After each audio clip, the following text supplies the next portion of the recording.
Happy new year.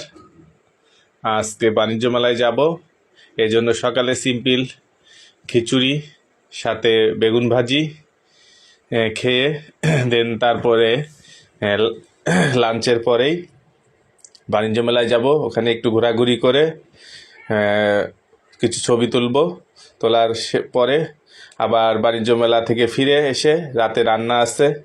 রাতে 8 মাস পূর্তি উপলক্ষে বিবাহবার্ষিকী অনুষ্ঠান আছে, সেখানে রান্না বান্না করতে হবে।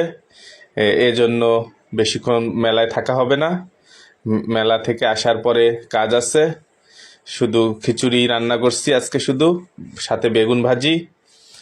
কেমন হলো জানাবেন। তবে ভালো করার চেষ্টা করছি, তবে দ্রুত সময়ের মধ্যে ভালো নাও হতে পারে। এটা রান্নার প্রথম ব্লগ, ভালো করার চেষ্টা করছি। এর ফাঁকে চা খেয়ে নিচ্ছি।